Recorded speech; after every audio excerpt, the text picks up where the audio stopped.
It's Security Now. IPv4 is done.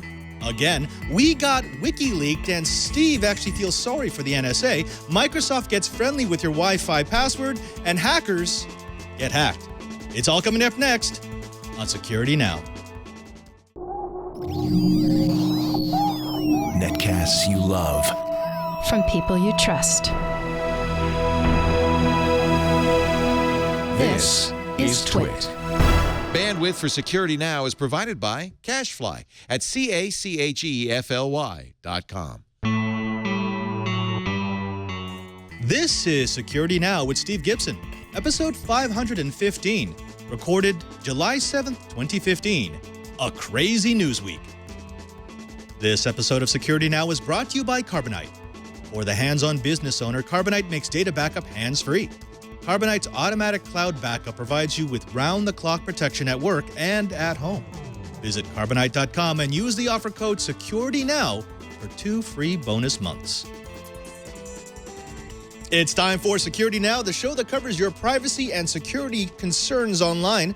I'm here with the one, the only, the man whose packets never arrive out of order, Steve Gibson from grc.com. Steve, such a pleasure. Hey, Padre. This is our second of 3 podcasts we get to do together, and I'm delighted. Absolutely. Well, Leo is still in the TARDIS, I believe, traveling through Europe or something. So he will be back, I think, is it 8 days? 9 days? Something like that. But yeah. While he's gone, Steve Gibson and I can play. And Steve, I got to tell you, this week has been crazy. Originally, this was supposed to be a question and answer episode, but I haven't had this much high-impact security news in months. Well, yeah, as you know, we do allow ourselves the freedom to just do news when that's all we have. And you and I tend to go deeper into these things. I mean, as if last week was any example, we broke a record last week in the length of the podcast.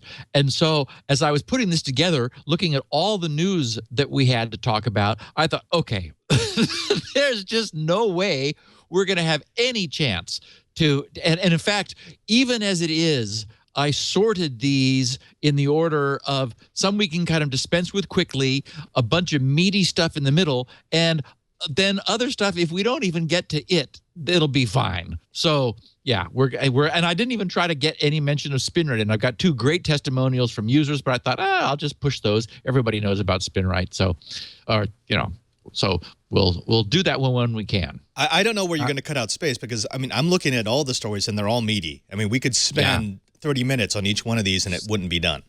So I forgot to ask you if we have any sponsors today. We do. We have Carbonite.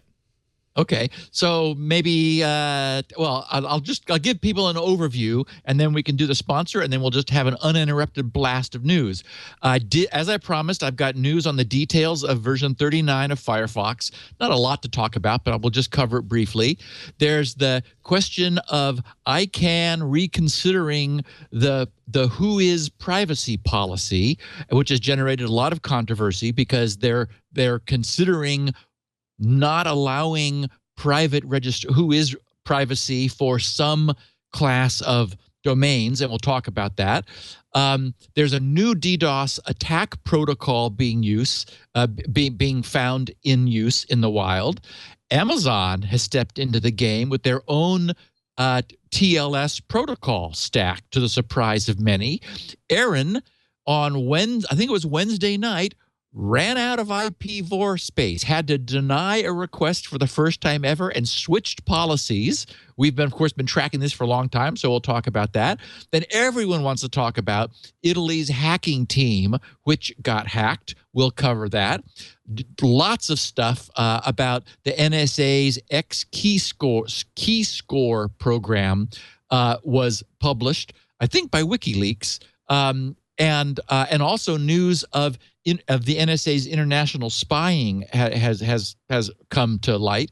And then Windows 10 is worrying people over something called Wi-Fi Sense Facility, which is sort of borrowing from Windows 8.1, but is apparently making a little bit more pervasive and even more. So, yes, tons to talk about this week. Oh, good. So there's not much. We're really kind of dry on topics this week. Yeah, we'll have to stretch it out. We'll just hem and haw.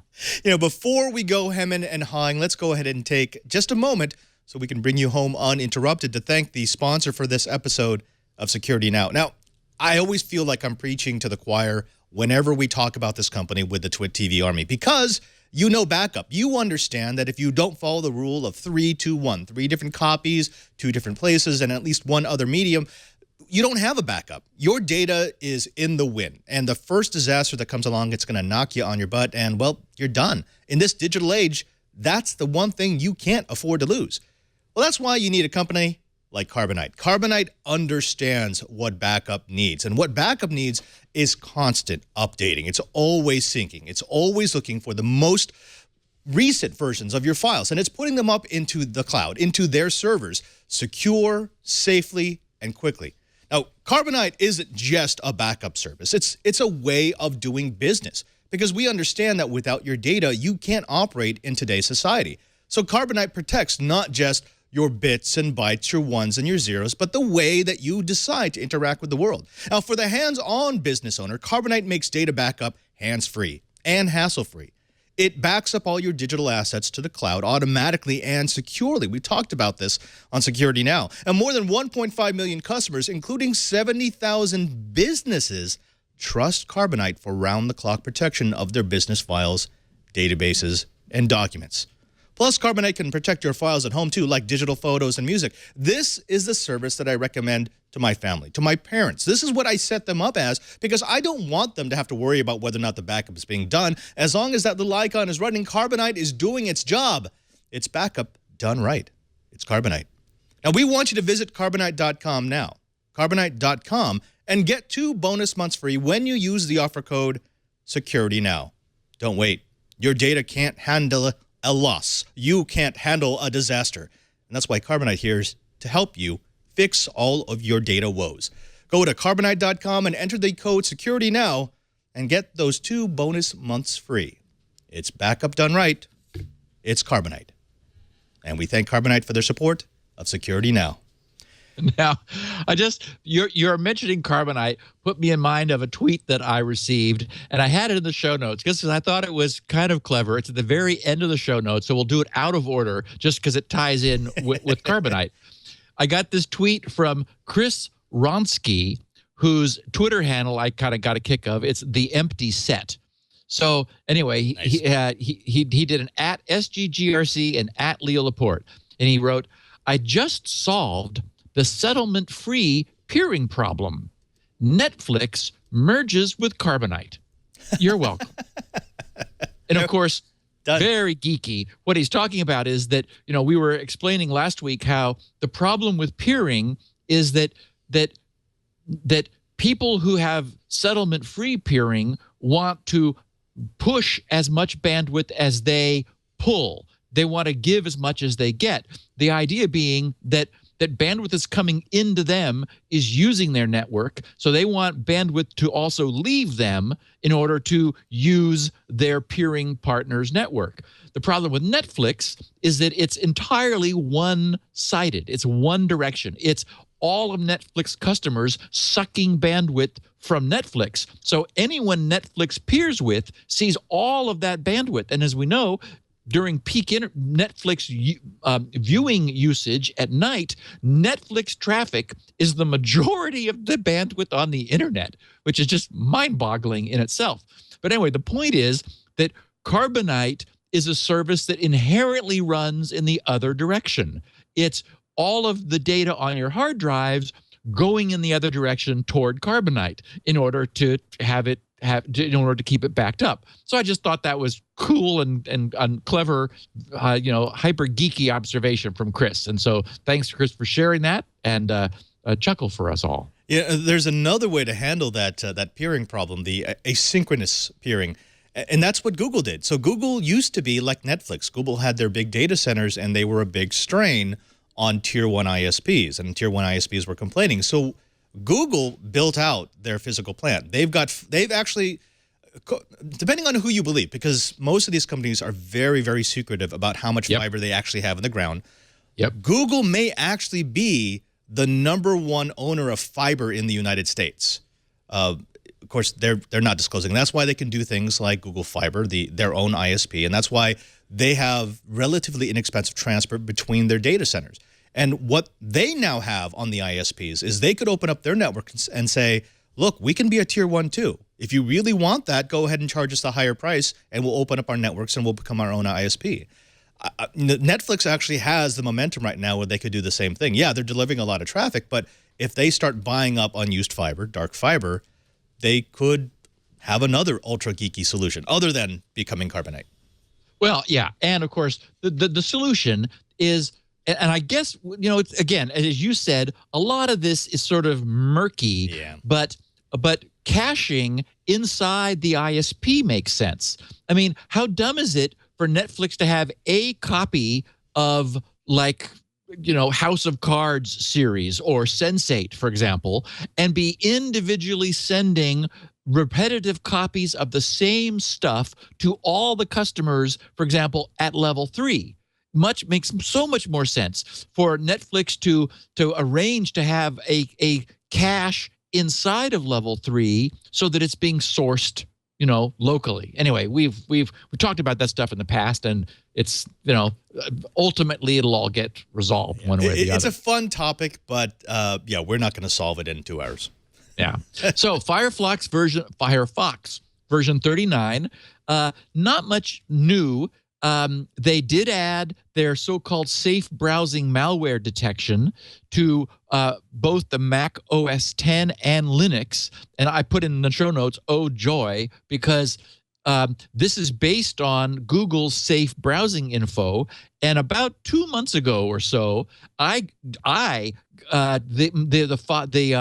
TrueCrypt files that I have been hosting ever since the day that TrueCrypt announced they were gonna no longer support TrueCrypt, those files got blacklisted for no reason anyone knows by Google and thus by Firefox. So the fact that they're now extending, I mean, it's good for Mac OS X and Linux users who are Firefox users, but it's like, yeah, these things do sometimes false positive, as we know. And they've added malware detection for downloads that cover the Mac file types as well. They added a URL sharing on their Hello, which is the built-in real-time chat component of Firefox. One problem they were having was that Firefox plugins that initialized slowly could hang the startup process of Firefox. And so in a nice change, they've made that asynchronous now, so that they launch the initialization, but it's not the initialization thread. They essentially spawn another process to initialize the plugins to allow Firefox to come up and for the plugins to initialize, you know, as they're able to. They formally removed support for SSL version 3 from network communications. And I've noticed in my own jargon usage, I'm now comfortable saying TLS rather than like TLS/SSL, trying to, you know, pay homage to the fact that it's still sort of around. You know, I mean, it really is time now for us to move to TLS and say goodbye to SSL. They also disabled use of the RC4 ciphers, the various cipher suites using RC4 encryption, except you are able to temporarily whitelist specific hosts that you can only reach that way if necessary. But, you know, they're just sort of doing that as a soft goodbye. I don't think anyone will ever encounter that. They fixed 13 security-related bugs and then continued offering support. They added support for rather obscure HTML5 features. And I did get sort of a related tweet from an old friend of the podcast, Alex, I hope I'm pronouncing his name, Niehaus, maybe it's Niehaus, has been a friend of the podcast forever. He was the VP marketing at Astaro Corp. And Astaro was this podcast's first sponsor, a great bunch of Unix guys who produce the Staro security gateway that we've talked about, and many of our users are using, or our listeners are using. Anyway, Alex tweeted, after years of avoiding it, switching to Firefox plus NoScript from Chrome. It hurts so good. Not recommended for the faint of heart. So, Alex, great to have you over here. Of course, we were talking last week about the pair of Firefox and NoScript, and how, with Firefox being more pro-privacy, and Chrome and Google seem to be going in a different direction, going in the Google direction. I think we're seeing a little more of a separation of intent between those browsers, and I'm really happy with Firefox. So it causes a little bit of startup annoyance. The first time you do it, you're going to have to put in your rules. You're going to have to approve every site that you actually want to allow through. But the end result is so much better. I'm with you. After last week's episode, I actually started using Firefox probably 50-50 with Chrome, and I'm starting to be okay with switching over. I really got addicted to Chrome. I got addicted to all the integration, but you're right. The more I think about it, the more Chrome has now become the IE. It's bloated. It's not super secure, not the way that I think it is. And I will put up with a little bit of pain if it gives me a more secure surfing environment. Steve, I did want to ask you about this. I understand why they went with the asynchronous plugin initialization. That always makes sense, because you don't want people to feel like the browser is slow. And if it takes the browser 45 seconds to load up, they're just not going to use it. But at the same time, that now means that users can start using the browser. They can start making connections before all the plugins are initialized. And if some of your plugins are security plugins, I'm not sure if I'm okay with that. I would like at least an indication of whether or not my plugins are actually active at the moment. Yeah, and I didn't look at it enough to see whether, for example, they're waiting in order to, like before they make page queries, whether they're waiting for the plugins to stabilize. It's not, I would be surprised if they did something that was insecure. But you're right, that is an issue when we have something like, for example, NoScript that wants to be very proactive about protecting us, or like uBlock, for example. I have another mention of that later in the show notes, because someone came up with a power tip for that I liked a lot. I did want to take one moment to mention something that came up in the context of my tracking down Alex, because I was trying to, I thought I knew him, of course, but I was trying to remember whether it was the fact that he was VP marketing at Astaro. So I used a tool that I've recommended in the past that I think I only mentioned it once, and it's called MailStore Home 8, which is free for non-commercial use. It is an amazing email archiving tool. And this, and so what happened was when I think it was that my Eudora, all my past mail just got to be too much to keep. And so I fired up MailStore Home 8 and let it have it all. It's all indexed. It's instantly searchable. I had a lot of positive feedback from people who listened to my previous recommendation of it. And so I just wanted to remind people it's there, and it is still cranking away for me, and all the people that switch to it have found it to be just indispensable. Basically, it allows you to get all the email out of your client into this indexed and very fast, perfect solution for, basically archiving all of the email that you have locally. It's for people who just don't want to leave it in, for example, Google's clutches forever. Or you could just do it my way. I'm still running Office 2003. I think I was on Office 97 for the longest time, and all my email are just in PSTs in my NAS store. Don't do it that way. But I've gone too far, Steve. I can't turn back. Well, I'm still using Eudora if we want to out old stuff each other, and Eudora runs on 98. And it's sort of limping along. It's like, it works for me. It's like, why change? Ultimately, I probably will at some point. Probably it's 16-bit code and it won't run over. And actually, I think there is a question about whether it runs under Windows 7. I know that some people who are Eudora fanatics as I am, have managed to get it running under Windows 7. But for what it's worth, this Mail Store Home 8, you might want to take a look at it because it can suck in your PSTs and give you a single indexed archive where you just type in a few letters and bang, here's all of the email that contains that string. It's really a nice piece of work. Nice. Actually, I think I have my Eudora. My last Eudora installation, I had Eudora Pro, is on a zip disk. I just need to find a drive, and I'll be able to pull it back off, maybe, if I don't get the click of death. Well, and if you do, we have a solution for that too. Yes, we do. Okay, so ICANN, when I saw all this controversy about ICANN, I thought, okay, what's going on?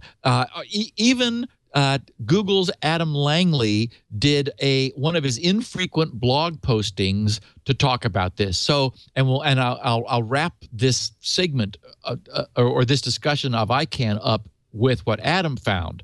But I thought, okay, let's find out what's going on. So the first thing I hit was a 98-page PDF of bureaucratic doublespeak. And I just, as I'm looking at this, I'm thinking I salute the people who somehow have the fortitude to deal with this, because I recognize in something as big as the internet, you're going to have committees and working groups, and it's going to be political, and everybody's going to have, what they want. And so, I'm just dispositionally unable to participate in that kind of process. It would just drive me crazy. But, so I salute ICANN people who somehow managed to survive this, maybe even thrive in this environment. So what this is this 98-page bureaucratic doublespeak is the initial report on what they call the Privacy and Proxy Services Accreditation Issues Policy Development Process. This is the initial report on the Privacy and Proxy Services Accreditation Issues Policy Development Process. Now, okay, so who is, as those old timers among us know, there is this database, the Whois database, which it's possible to query to find out who registered a domain name. That's what this is all about. So the idea is, if you there has to be a registrant for every domain name, but you can have a proxy service that provides privacy for people who don't want, for whatever reason, for privacy reasons, to have a public registration. They don't want, their name and address and phone number and email to show. GRC doesn't take advantage of that. If you look up the Whois registration for GRC, you will find our business address and contact information and so forth. But I understand that, just sort of because people have a right to privacy, they may not want that. So what's controversial is, and what stirred up everybody, is that ICANN has been considering limiting the privacy available for something called commercial organizations. And then okay, wait a minute, commercial organizations? Well, that sounds like GRC, for example, is a commercial organization. I've never needed the privacy, and actually I'm annoyed at the idea that I have to pay for it I'm still using Network Solutions, and they want $10 a year in order to mask my ID. And the idea of that, I would do it if it was like a one-time fee, but the idea of paying them $10 a year just annoys me so much. It's like, no, I'm not paying you $10 a year. Anyway, so here's the story. Digging into this, because I wanted to try to figure out what it was. Section 1.3 is the working group's preliminary recommendations.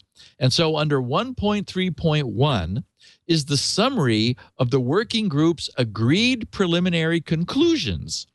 And under Section 2 of that Section 1.3.1, in all caps, it says, no distinction in treatment. Who is labeling requirements, validation and verification of customer data? And so under points 2 and 3, which are the only salient ones, it says, first of all, it defines privacy and proxy services as P/P services are to be treated the same way for the purpose of the accreditation process.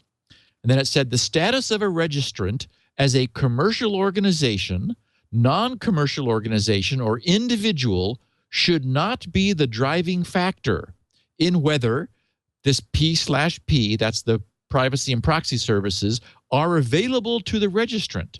Fundamentally, P/P services should remain available to registrants irrespective of their status as commercial or non-commercial organizations or as individuals.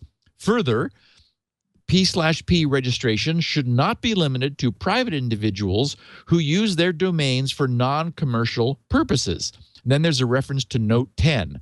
It said, Note 10 says, note that while the working group agreed that there is no reason to distinguish between commercial and non-commercial registrants simply because of their organization's entity status, it has not reached consensus as to whether the use of proxy and privacy services for certain types of commercial activity associated with a domain name should be barred.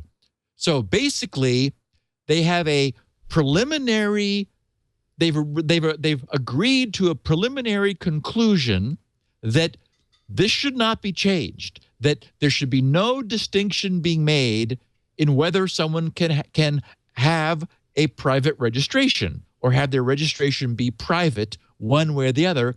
But even though they have agreement, they do not have consensus within the working group. So this sounds like this is chisel instead of hammer. This is lawyer speak. I've seen this before. So essentially what they're saying is the first plan, which was to ban anonymity because there are some bad actors out there, isn't a good idea. And that's what that whole section 1.133 and // dot alpha acorn says, which is, look, we understand there are bad actors out there, but we can't remove anonymity for everybody just because there are some bad actors. But then that Note 10 is essentially saying, but we still say in special cases we should be able to take action because there's a bad actor, which it's a very interesting way to go about it.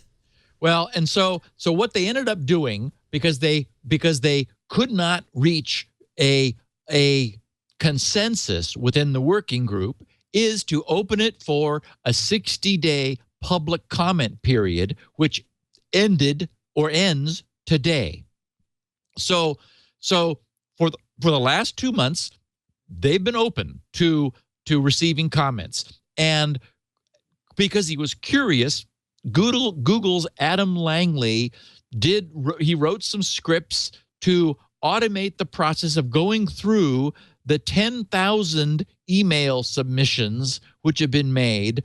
And he basically came up with sort of a soft determination that about 90% of those public comments supported making no change. That is, argued against the idea that there should be a change made such that some entities would not be able to be anonymous, which is essentially concurring with the non-consensual preliminary agreement that was reached.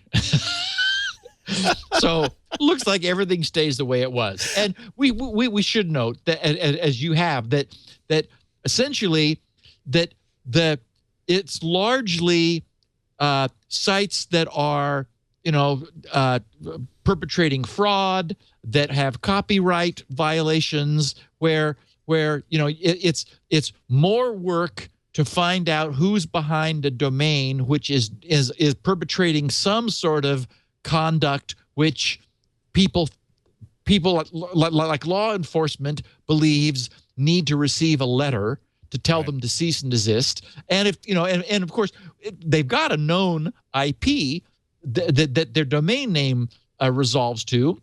So if you can't find them, then you then send a legal action to the provider of that IP space, and then say, look, we need to find out who's behind this IP because they're bad people, and so turn over the information and so forth. So it's not like you really get bulletproof security from this. And I mean, over the years, I've often made use of Whois when I've needed, for whatever reason, to get a hold of somebody. It's convenient. If you want to say, hey, well, for example, you've got a domain name I'd like to buy from you. I did buy one once.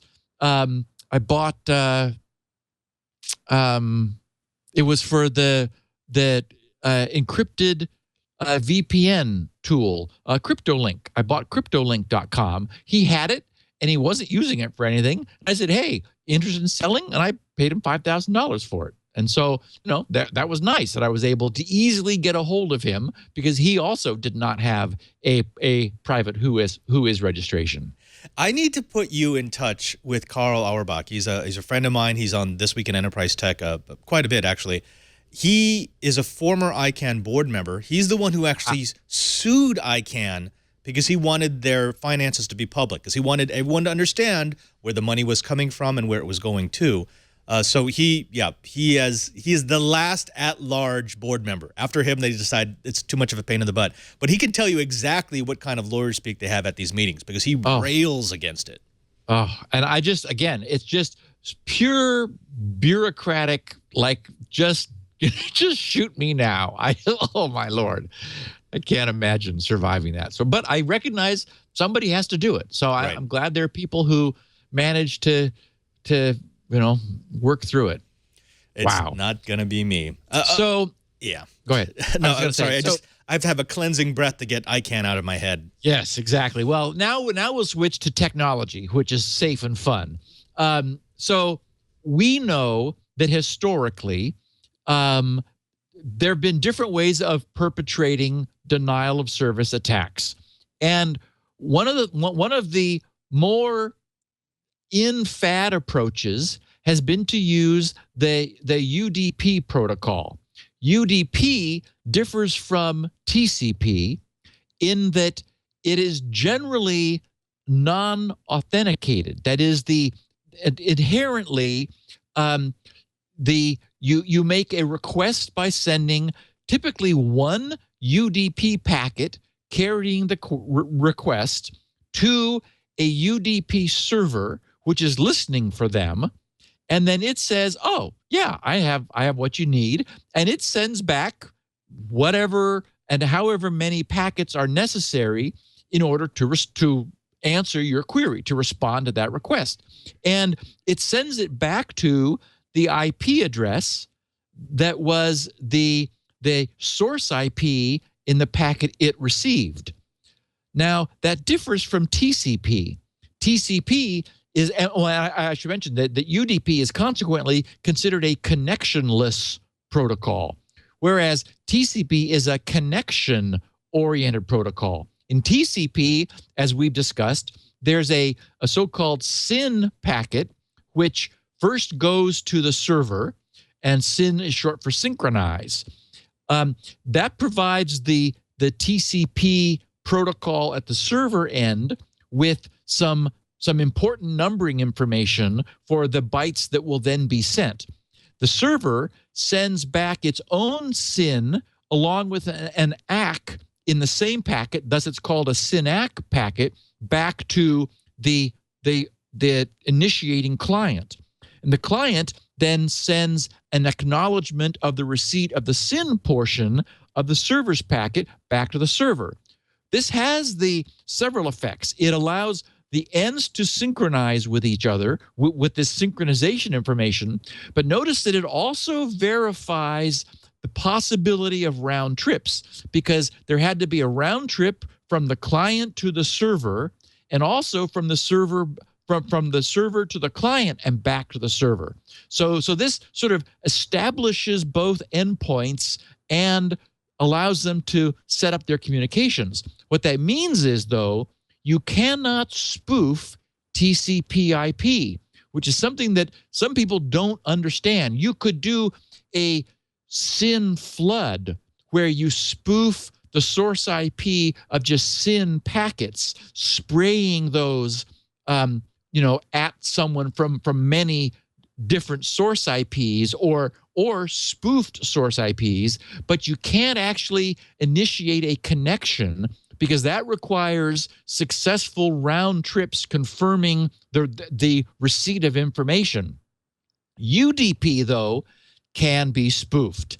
So there have been, and we've covered them, I'm sure you have, Padre, on your podcasts, DNS has been an often spoofed protocol that is used in denial of service attacks, and it's an amplification attack, which is what people want. They want to be able to send one packet to a server with a spoofed source IP and have the reply that the server generates be much larger than the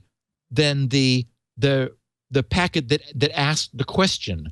The reason being that's called a bandwidth amplification attack. And then that server, if you spoof the source IP, that is, if you change the IP of where you say the client is, then the server responds to the source IP, which is the target that you are trying to flood with excess traffic.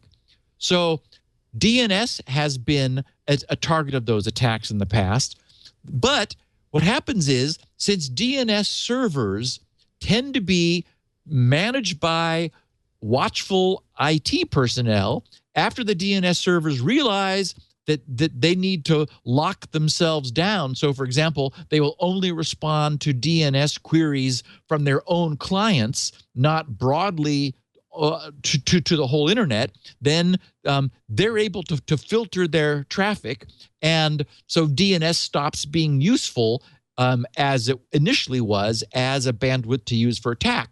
The same thing is true of the more recent use of network time protocol. NTP servers had been recently used for exactly the same sort of bandwidth amplification reflection attacks using spoofed source IPs. Anyway, Akamai recently reported that they've been seeing attacks from a heretofore not used UDP protocol, and that's RIP, the Routing Information Protocol version 1 is ancient. It dates back to 1988. It was published in RFC 1058 27 years ago. It's virtually useless because, for example, among other things, it is a classful routing protocol. That is, it can only obey the original Class A, B, and C designations, where you either have the high bit of the 32-bit, the 4 bytes of IP space specifies the network, and then the other 24 bits are the hosts on the network. That's a Class A network. A Class B divides the 32-bit IP space in half, so you have a 16-bit network number and 16 bits worth of hosts. Or, of course, a Class C is what users have in their homes who have, for example, 192.168.0.x in a Class C. But of course, it turns out that as the internet grew, those original class designations became way too restrictive. And so what was evolved was something called CIDR, CIDR, classless interdomain routing, where we could flexibly set the division of like the dividing point within the 32-bit space anywhere we wanted to. Well, RIP version 1 can't do that. So it's essentially not used anymore, and it was replaced by RIP version 2 back in 1998. So, it was worked on in the mid-90s, standardized in 1998. So still a long time ago. Nevertheless, it turns out that a large number, and here's the problem, of SOHO, small office, home office routers, the typical little plastic blue boxes, it turns out that a lot of them are supporting RIP version 1. It's a UDP protocol that listens on port 520. And so some nefarious individuals have scanned the internet, sending out probes to port 520 for RIP version 1 and recording all the IP addresses that responded. And it turns out there's lots of them.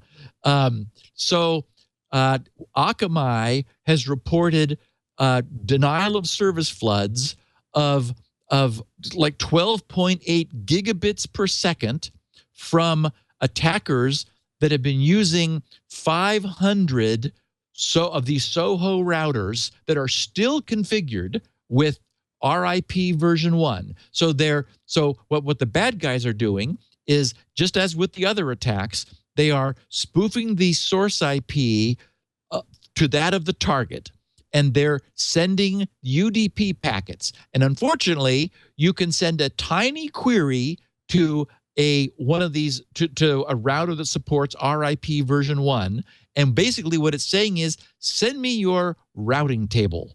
And so that can be is always going to be a multi-entry, larger response, which then is sent to the victim.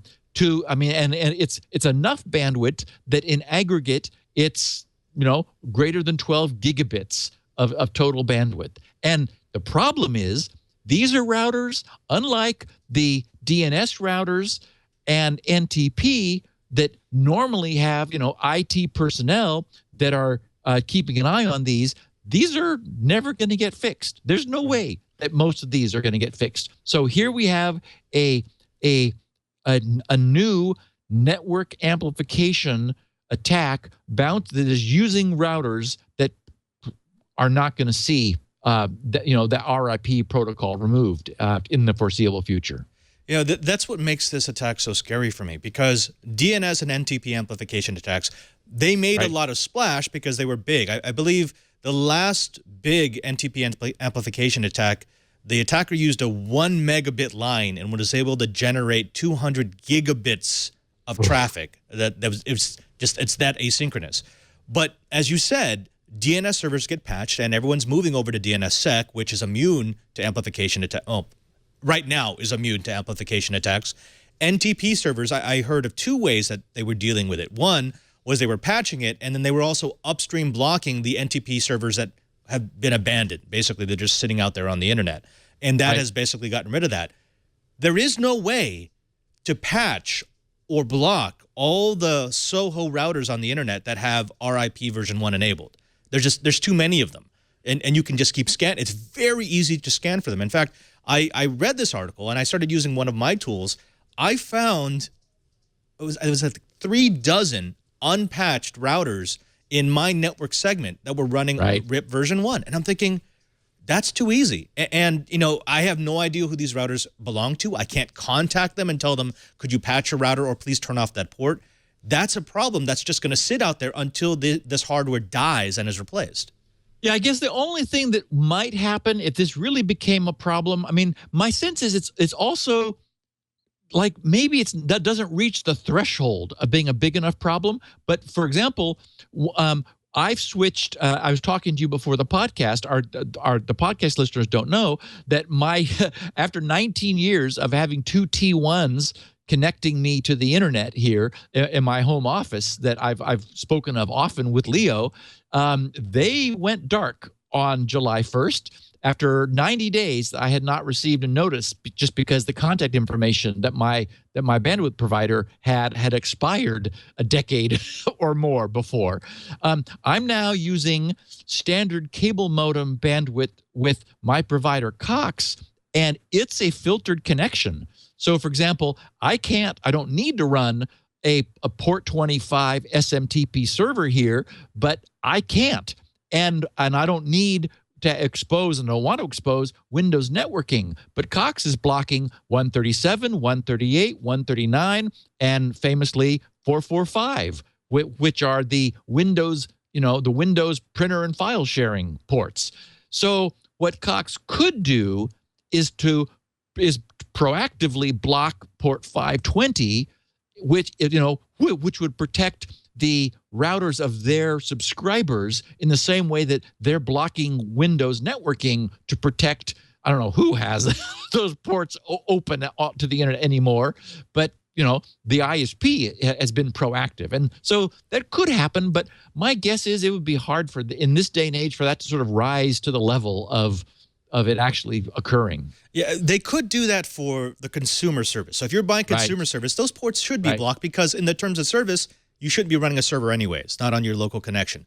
But especially in my area, Comcast is really ramping up business services. In fact, they're ramping up business services to people who would traditionally be considered consumers because they say, look, if you get the business services, we'll give you an IP, a dedicated IP. We'll take off all the caps. You pay a little bit more. You could also get phone service with it. Well, in business service, none of that is blocked. That's the idea of a business service. Right. Right. So I guess it's our job to go around and just start breaking these things. Yeah. It's cool that you did a little scan to see what was going on in your own neighborhood. That is, as you may know, my own history of Shields Up was when GRC was first getting on the network, and we had a Novell, we had a Novell 10 base 10 base 2?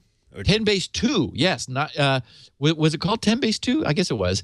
Anyway, it was a coax connection. Oh yes, running Terminator on each end, running in a big loop through the office, and we had coax T connectors hooking to our $1,000 LAN adapters. Back in the day, I did the same thing. I realized, wait a minute, I'm on a network now. I'm on the internet, and unless we do something, our ports are going to be exposed. And so I did a little scan of my own local internet neighborhood and found people's C drives. I mean, there was C:, and it was like, yikes! And so, of course, Shields Up was my response. I realized that I could help people realize that they had this exposure that they weren't aware of otherwise. So I think it was how it happened. It was 2001 when I discovered Nmap, and I started mapping out whenever, because I moved a lot. That's the part of my job. And whenever I would map out my local segment. And like you, I was just amazed at how much stuff was wide open. I found a couple of web cameras. I found many shared hard drives. I found printers. And I always wanted to send out a notice, by the way, this is open to the internet. Oh, by the way. Close this. So Amazon surprised everybody. Really nice surprise. I'm just going to – I paraphrased from their announcement blog posting because it contains some surprises, which our listeners will appreciate. And I love the name of this, which I'll explain in a second. It's called S2N. And so what they said was, they said, at Amazon Web Services, strong encryption is one of our standard features. And an integral aspect of that is the TLS, and they said previously called SSL, but none of us are going to do that anymore because it actually has died, encryption protocol. TLS is used with every AWS API and is also available directly to customers of many AWS services. Part of the challenge is that the TLS protocol, including all of its optional extensions, has become very complex.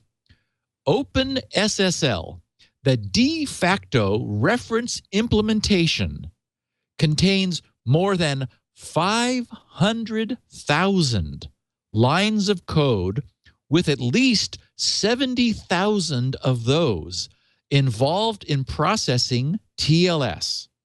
Naturally, with each line of code, there's a risk of error, but this large size also presents challenges for code audits, security reviews, performance, and efficiency.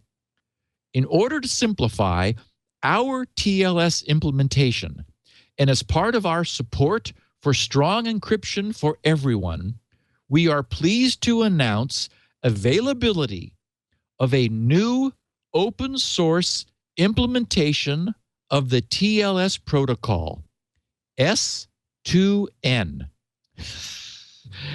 Okay, I'm still not going to tell anyone what that means yet, because it's just too wonderful. S2N is a library that has been designed to be small, fast, with simplicity as a priority. S2N avoids implementing rarely used options and extensions, which I think is brilliant, by the way, and today is just more than 6,000 lines of code, okay?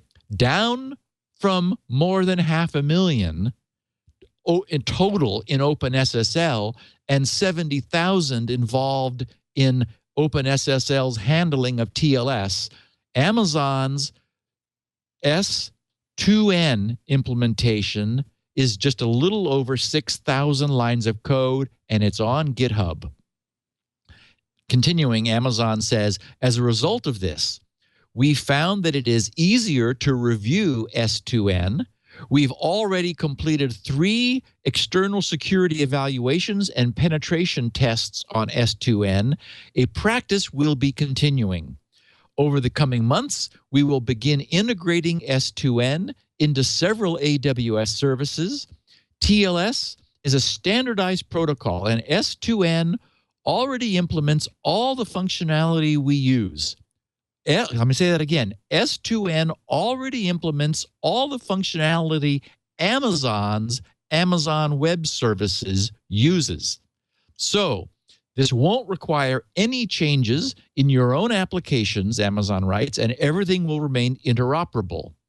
If you are interested in using or contributing to S2N, the source code, documentation, commits, and enhancements are all publicly available under the terms of the Apache Software License 2.0 from the S2N GitHub repository. Okay, S2N. I like that. The idea of simplifying and taking off all the options that are going to be security holes. I like that. But Steve, I'm wondering, because this is open source and because you're free to contribute to it, how long before we start seeing feature creep? Because there are going to be those who say, well, this is nice, but I wish it had X. I wish it had Y. And then you go from that 6,000 lines of code closer to the 500,000 that you have with TLS. Well, okay, so first of all, signal to noise is what this stands for. And I just love that. The idea, essentially, they've re-implemented TLS with an implementation that has extremely high signal-to-noise ratio, because what they've done is just what's necessary. Now, OpenSSL, it's the armature of TLS. Any new feature, everything that is experimented with for the TLS protocol is implemented first in OpenSSL. There are other TLS stacks of various heritage. I just love the idea of starting over. That's always a good thing to do. For example, it's what I did a week ago with NoScript in Firefox. I zeroed my whitelist and I started over. And of course, that's why setting up a new machine is a good thing every decade or so. And I dread doing it, but eventually I will, because, systems just acquire barnacles over time.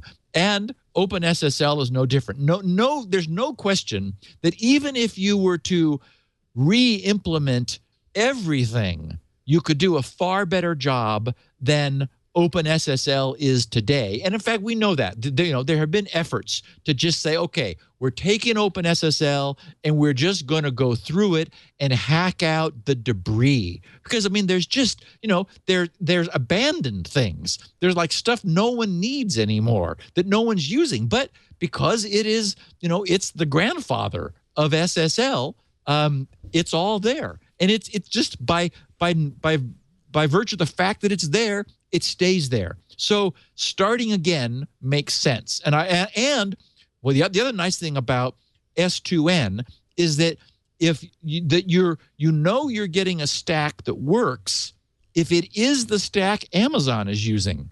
Although they don't use it on their Amazon.com nearly as much as we wish, it is backing all of, or will be backing all of their various services as they continue to roll this out. So I understand it's inherently the kind of thing that gets crusty over time, exactly as you say, Padre. But the idea of starting over, I salute them. It's a lot of work, but yay. A great effort. I'm wondering, though, if anyone has put something up to tell us what were all the things they took out. I'd love to see a comparison, just to take a look, as you said, at some of those features that have long been dead, that no one has ever used, but just hung around because it's been in the old implementation. Now, this is going to be easy for AWS because, as they said, the only features they kept in are the features that are supported by AWS. Right. But, assuming that you're going to have some customers who are pushing out services to, say, Azure or to Google services, I think that's when you're going to start to see it grow from its base 6,000 lines. But as you said, great experiment, great effort.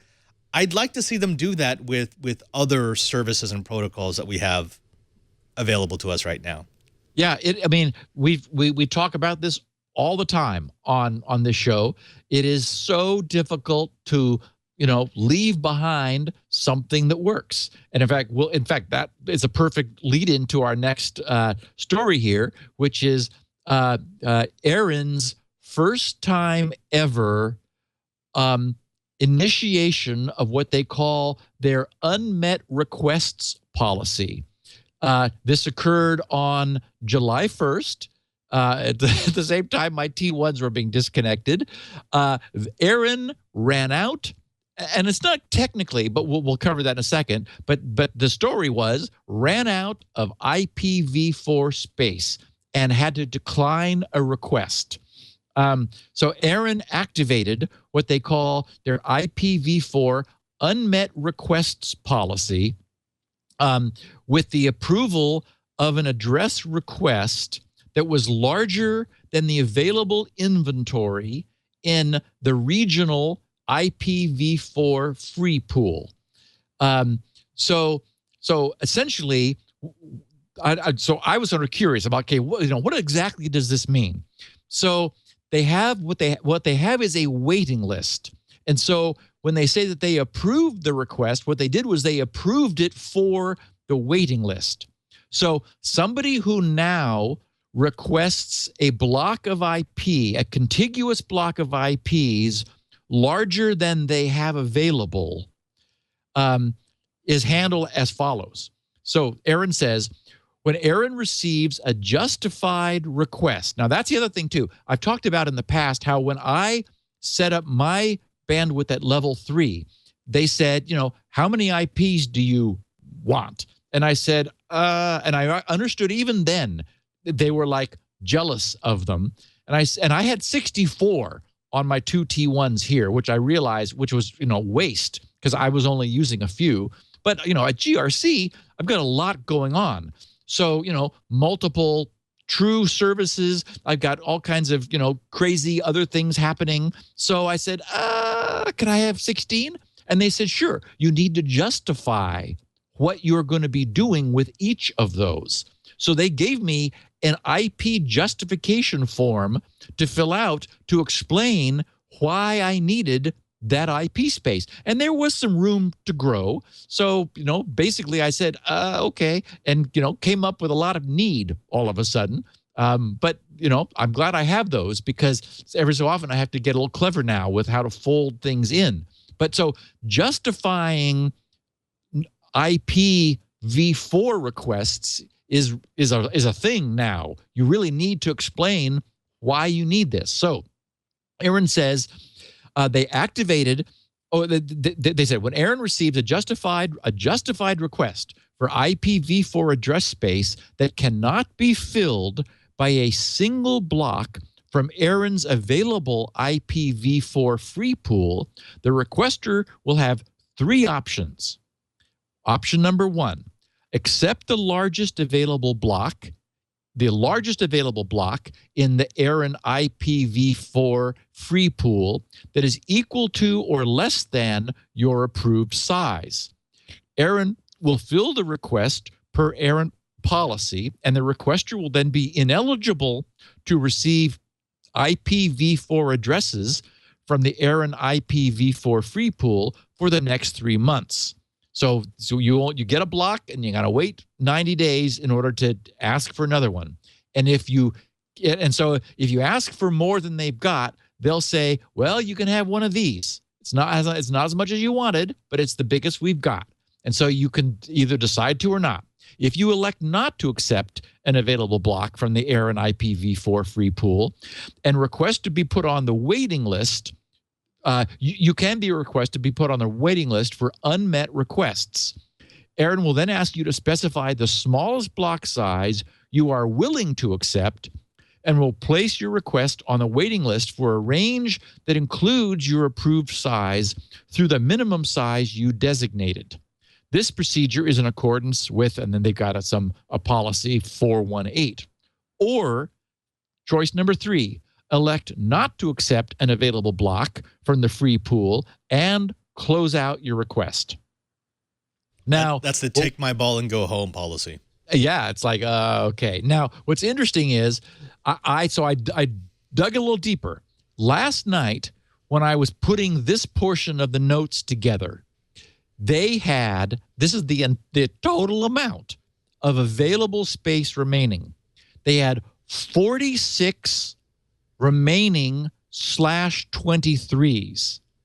Now, okay, that's remember that this is the so-called CIDR, the classless interdomain router. So a /24 means 24 bits of network number, leaving 8 bits for host, meaning 256. But a /23 gives you 9 bits of host numbering. So that is to say, they had 46 available network blocks of 512 IPs per block and 431 remaining /24s, which, I mean, that's like none. It's okay. nothing. I happened to check again this morning. Okay, so just over the course of maybe 10 hours, they went from 46 remaining /23s to 39. And from 431 /24s to 426. So, folks, it is draining quickly. Wow. Steve, the funny thing about this is we've been hearing about IPv4 address exhaustion for the last 15 years. And that Yes. the first round of doom and gloom scenarios was solved by NAT. Once we started natting things, we got a lot of that back. But if you look at what's actually being used out there, it's not saying that all the IP addresses on IPv4 are being used. It's just saying that they're allocated. In fact, I've got this graphic here. This is from XKCD. They did this a while back. They mapped out the internet and who owns what. And there are huge swaths of this that they're holding on to it because they're holding on to it, but there's nobody using it. Like the one I like to use is this. This is Interop. So this is the group that I worked with a lot. It's a networking conference. It used to be huge. It's in Las Vegas, New York. They had one in Moscow, Berlin, Tokyo.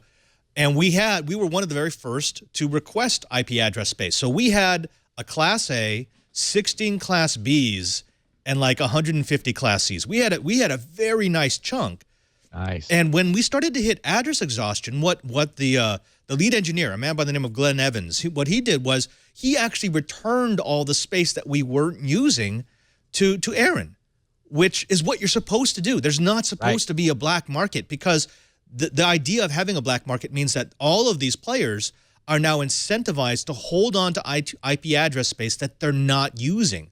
And this is what we've been seeing, which is as it gets more scarce, these entities are no longer willing to return unused address space, even if they have a huge chunk of it, because they realize what the going rate for an IP address now is something like $6,000. Yep. It's no, no. Well, it's funny too, because when I lost my T1s, I lost the network which GRC's servers knew I was using. So that caused me I had to run around and make a bunch of changes. It happened that I was poking around within the various sets of known IPs, and Shields Up has a blocked nets list. That is, over the years, I've heard from various organizations who have said, who the hell are you to be sending probes into our network?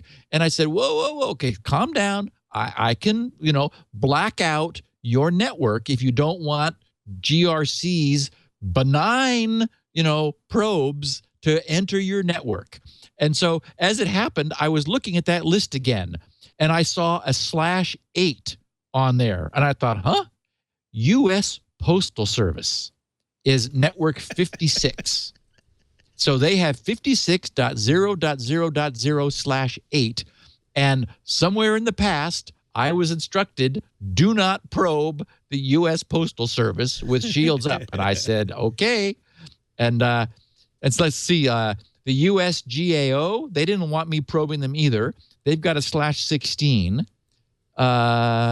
These are all USA government addresses. Right. So really interesting. So would you tweet the that XKCD to both you and me at SGGRC? I'd love our listeners to be able to see that. That's a cool chart. And that was 2006, by the way, but a lot of that still holds. That green area is supposed to be unallocated. Of course, that's all gone. That's all been allocated.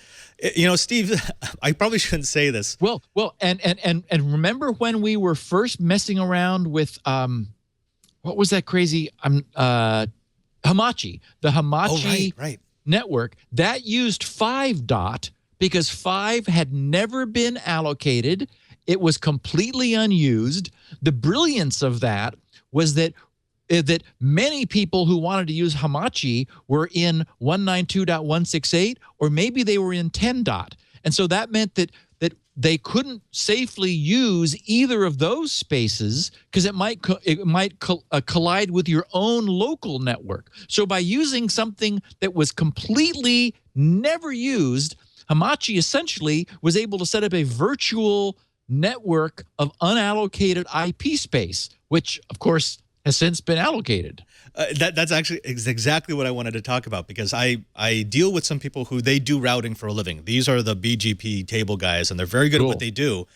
But they know, and they all have their pet range, that some of these addresses are never used. They're held on by large corporations or large entities, and they've been sitting dormant for years, decades for some of them. There's just no traffic on no those traffic IPs whatsoever. So they know if they have a temporary event that lasts like 3 days, they can advertise those routes and just steal them for 3 days and then put them back, and nobody will be the wiser. So we've come down to that. What a hack. So it's funny because Aaron instituted what they called 4 phases of exhaustion. And they said, so phase 1 began in February of 2011.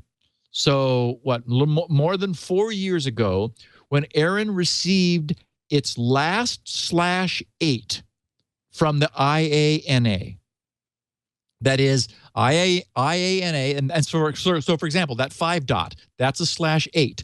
And so there were a few of those that had just been, the IANA had never had to give out. And so it was February 2011 when the IANA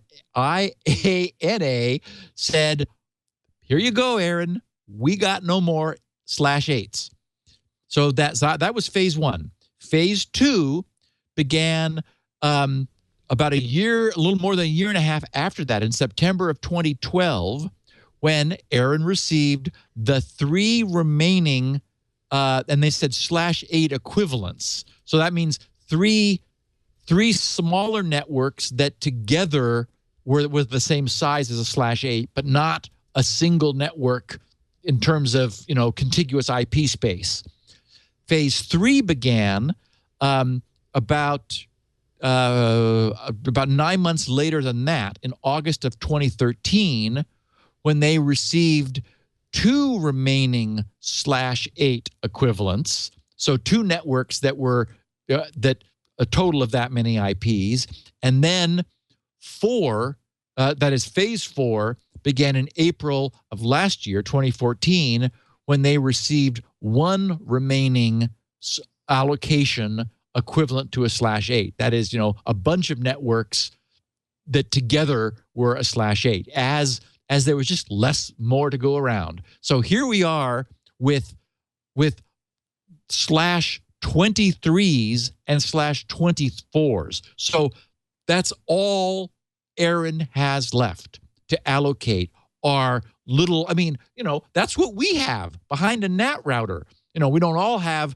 253 IPs in use behind our NAT router, but that's how many they're essentially now giving out, and they're down in the hundreds or in the tens in the case of, one bit larger networks, the /23s. Oh, and I got a big kick out of this. If you can click the link there at the end of that Aaron note it's called IPv6 depletion. Someone tweeted this, and I thank them. This is just it's a kick. I had to enable scripting, but you'll see that's counting down.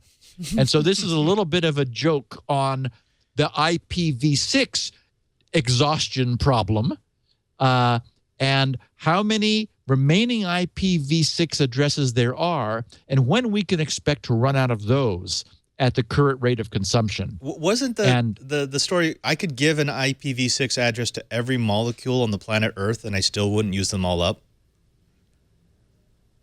It might have even been bigger than that. I mean, this is 128 bits is huge allocation.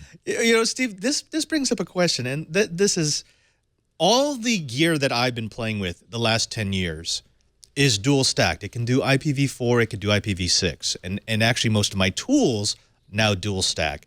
And so the idea was, as we got closer to IPv4 exhaustion, enterprises and businesses would lead the way, and they would just naturally go with IPv6 because it makes sense for them to prepare for the future. We've kind of seen it, but not really. I mean, we've seen companies make a big brouhaha to get press, but they still dual stack all their gear. And there's very few pure IPv6 operations on this planet. For me, it's just a lot easier to remember IPv4 addresses. I still don't have the knack of doing IPv6. Everything I've done with IPv6 has been with some weird translation tool that I'm using in order to make it work properly. I mean, is that it? Do you get the same thing? I'm never going to memorize an IPv6 address. It is exactly how I feel. I'm having people ask when Shields Up will support IPv6. And, my answer is, oh boy, I would love to have nothing else to do rather than rewrite the whole nanoprobe system for IPv6. I'm not being facetious. I mean, I would enjoy that a lot. But unfortunately, that's just me. And we all know that as soon as I get done with Squirrel, I'm immediately back to SpinRite 6 and 6.1 and 6.2 and 6.3 in order to get that code updated, and then who knows what. So, yeah, I would love to do it. But right now, I'm 100% IPv4. And, unfortunately, I have a huge code investment in IPv4 that would require a great deal of rewriting. Yeah, I'm the same way. I would love to say that I'm IPv6. It's just inertia. It's just inertia. And the fact that I know all of my important IPs by heart in IPv4, that keeps me going back to them. If I need to test my network, I'm going to be pinging an IPv4 address. I will never ping an IPv6 just out of sheer laziness. Well, and we're talking inertia. Also, the problem is IPv4 is never going to go away. I'm using my 16 IPs. Level 3 is not going to take them away from me. I'm using them. I mean, so it's like anybody who now absolutely has to have more space is going to be forced to either buy Slack, which we know exists. We've talked about the gray market in IP. I mean, there's even a dealer that is like serves as an intermediary, negotiating between people who have IPv4 space and who want it. And people would rather buy it than deal with switching to IPv6. So IPv6 is something have to. Yeah, IPv6 is something I want everyone else to do. You should all go to IPv6. Exactly. I'm going to stay on 4. You should go to 6. Exactly. Oh, now see this next story. I don't know if I should shake my head or laugh with glee. I know. So, the hacking team. There's a notorious hacking team based in Italy that was hacked.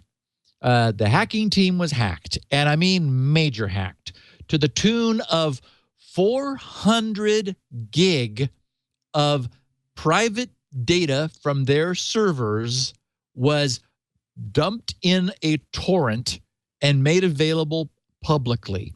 And the next story is an amazing tidbit that was found in there that we'll cover. But first, let's talk about these guys a bit. They had their Twitter account taken over. They still apparently don't have control of their email servers. They didn't take it very well. For hackers, you'd think they'd have a little bit more of a sporting attitude. They threatened people. They've accused them. They've denied clear facts. They've, again, as I said, they've not been very sporting about their own attack. But one thing that happened was that came from this was that it's been a treasure trove of information about their clientele. And for example, one of the things that we learned is that the U.S. FBI has spent it's hard to even imagine this, nearly $250,000, $775,000 since 2011, buying hacking penetration spyware from these guys, because what they're a global marketer and seller of spyware. They've got something called it's sometimes known as RCS. They're what they call their remote control service, also now known as Galileo. And I've also seen one of their tools referred to as Da Vinci, which is their premier spying product. And we've talked about remote access Trojans. It's a standard rat in that it is able to siphon off data and intercept communications of that local machine where it's installed prior to its encryption. So they deal with the encryption problem by getting in and tapping before it's encrypted. It can record Skype calls, emails, instant messages, log keystrokes typed into web browsers, obviously before they're encrypted. Can, of course, switch on the victim's webcam and microphone and spy on them that way. And what's really interesting is that this Italian hacking team maintains an office in the U.S., and there is a government contractor known as CICOM, CICOM USA, that logs from our intelligence agencies, the FBI and the DEA, show have purchased surveillance technology from a government contractor under this name of SciComm, and their address and phone number is identical to the hacking team's U.S. office address and phone number. So this is just a very thinly veiled cover for a government contractor that's actually the hacking team selling technology globally. And one of the things that was revealed was that they are saying no to nobody. They're selling this stuff to very repressive regimes in the world that are that are formally banned from receiving this technology from a supposed forthright Italian hacking company.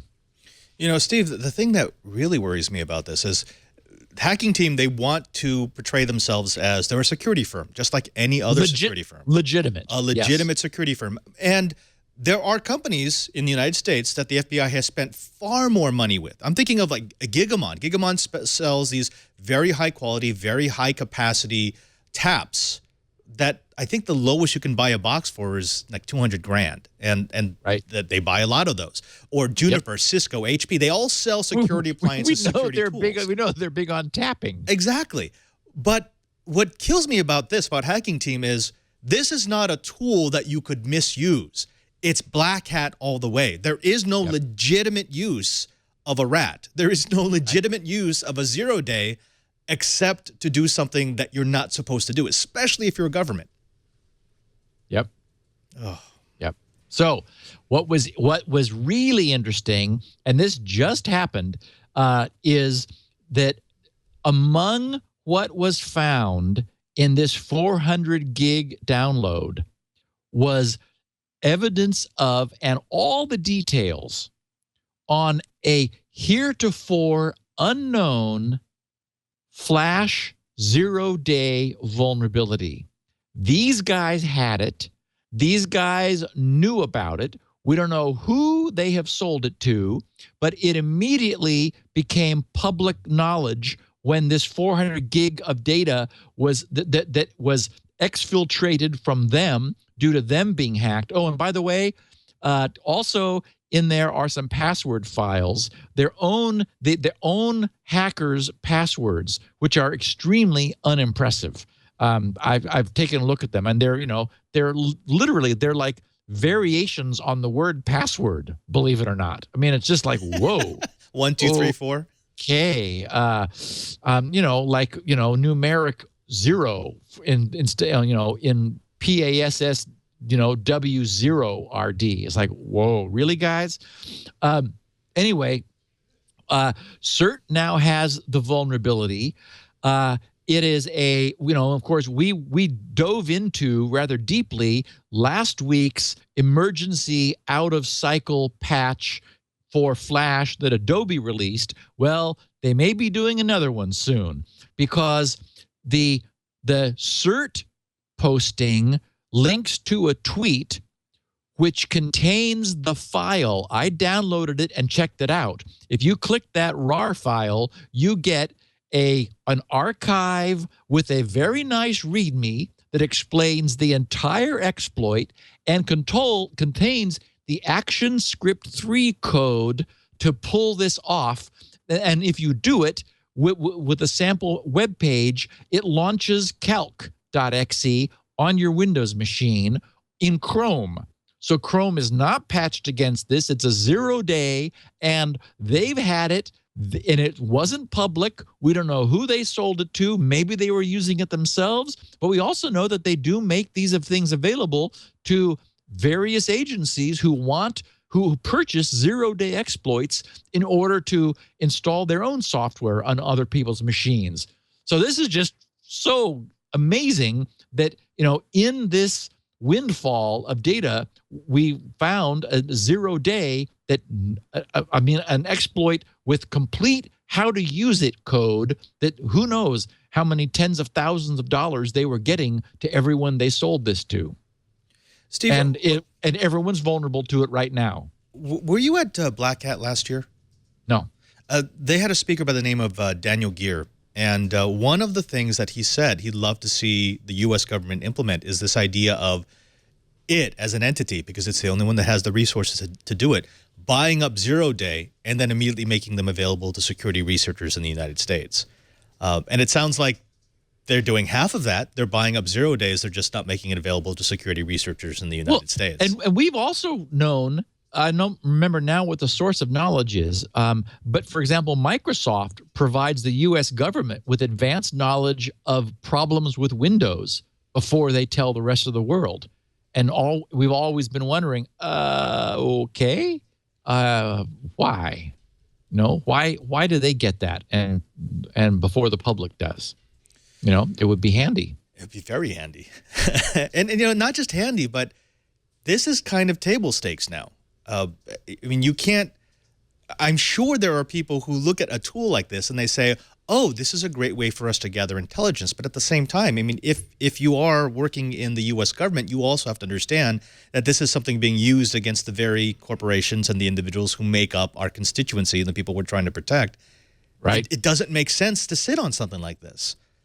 You know, a 0 day for a plugin that's on every browser being run, well, almost every browser that's being run in the United States, that sounds like something that you would probably want to get patched immediately.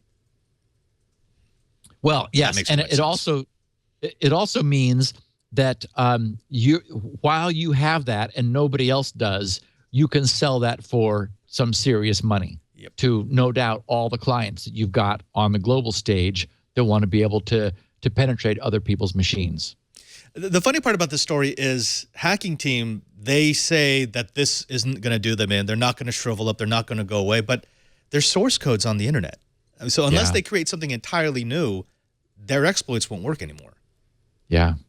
Well, of course, assuming everyone patches their machines, which we probably won't. It's certainly the case that no one's going to pay for it because because now they've got source for what they were trying to sell before. I wonder if if you're an oppressive government, can you get a refund if you just bought a package like a week ago? I mean, it seems like you should be able to stop payment on that. I would bet refunds are probably a non-starter. So in the other big news, The Intercept on Sunday released 45 classified documents, which laid out in such detail. I feel sorry for the NSA.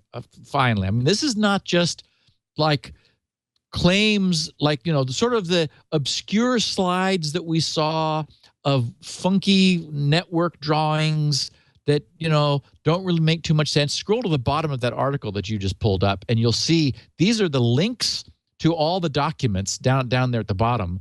That are, each one of those is a multi-page slides of frightening detail. There's like a user's manual sort of in the middle there somewhere. It is the unofficial, I think it's called the X Key Score or something. Yep, there it is. X Key Score user guide showing people how to submit queries to this key score system. So first of all, remember what the NSA's X Key Score system is it's their global taps on the internet infrastructure, on the main high bandwidth backbone, these, you know, the undersea fiber cables that connect. You know, as they emerge from the ocean, there's an NSA hub that they go through that taps them so that they're able to be monitored. What we now know virtually everything from these documents. It's amazingly comprehensive. I mean, as I said, I feel sorry for the NSA. Email, phone number, MAC address, domain, everything. Yes. So, for example, the system, the X Key Score system, consists of Linux OS running, or Linux software, I should say, running on Red Hat Linux servers with Apache web server and MySQL database. They are clustering file systems using the NFS file system with the AutoFS service. Cron runs the system's scheduled tasks. Admins connect using Secure Shell, SSH, and use tools like rsync and VIM to manage the software. They connect to the X key score over HTTPS using a standard web browser. Well, I should say Firefox, but IE is not supported. They log into the system using a user ID and password, or they can use public key authentication. The system consists of, now some of these slides are dated, like they're like 6 years old. So as of 2009, that are the dates on some of these, there were 100, we now know, 150 global sites.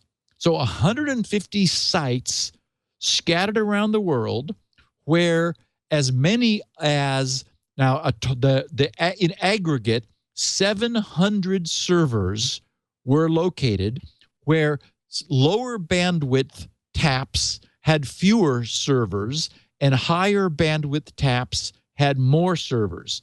In general, they are a full feed tap. That is, they are intercepting and storing the full feed that goes by. And since that is a torrent of information, they are only able to store 3 to 4 days worth. And so that's their target. And one of the things that we've learned is that an NSA operative with no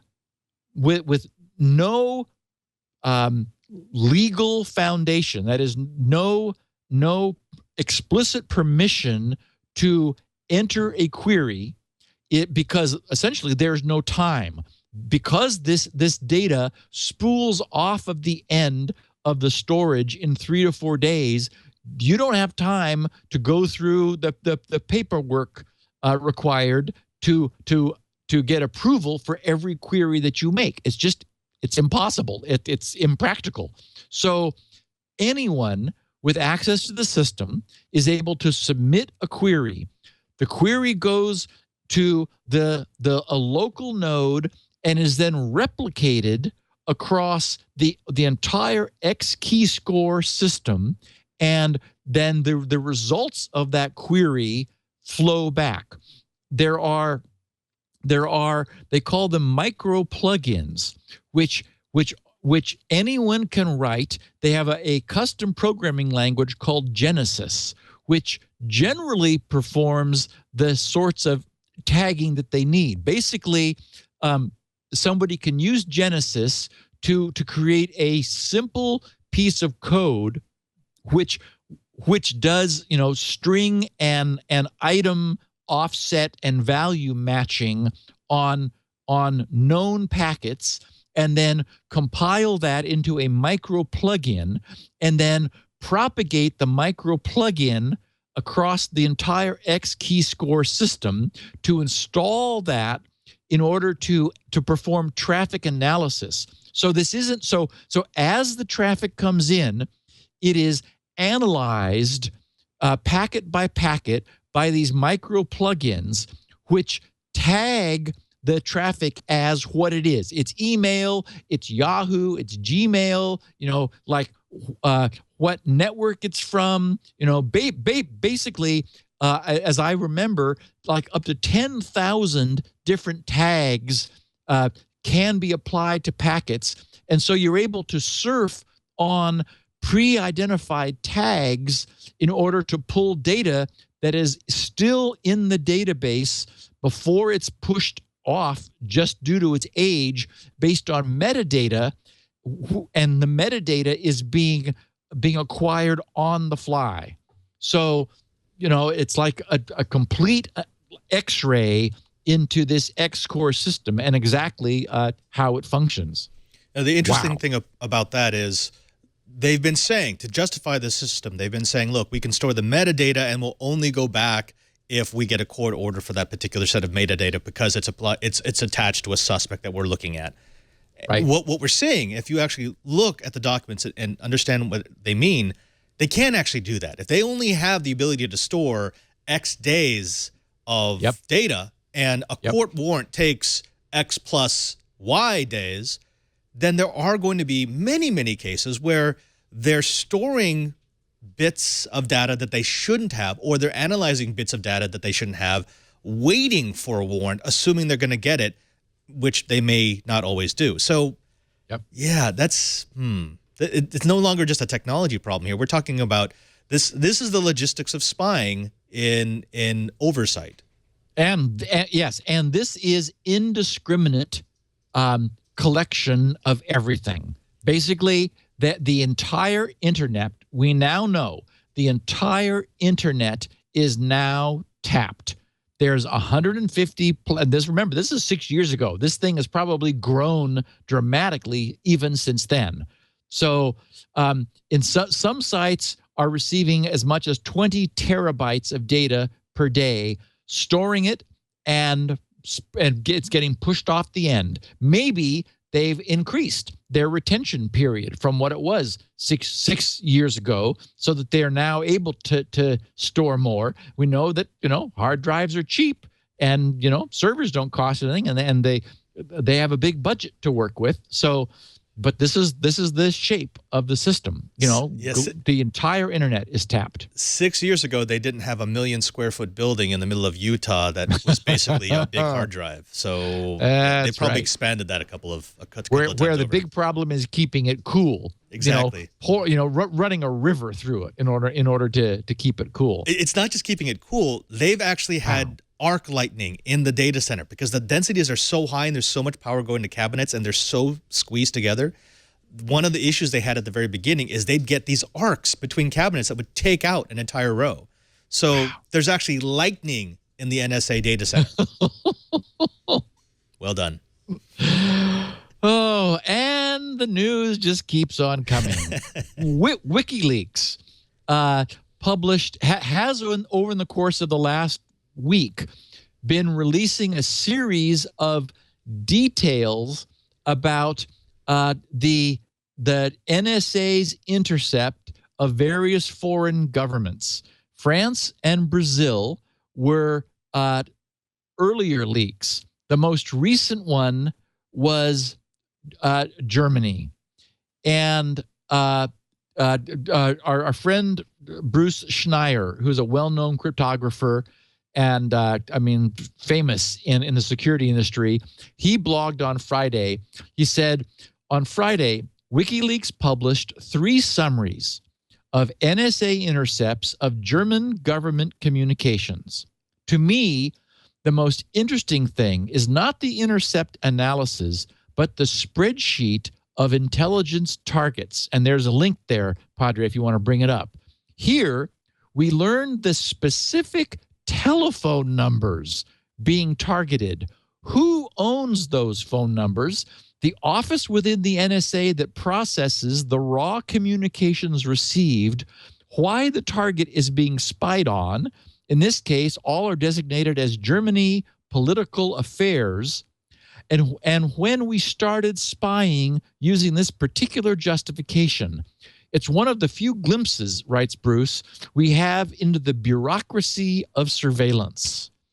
And wow, again, this is it's one thing to sort of, again, have an Edward Snowden slide that says, Germany is on the list of people we're spying on, and Angela Merkel is our one of our targets. But here is a list of phone numbers. I mean, the last 4 digits were blocked out with X's in what was published.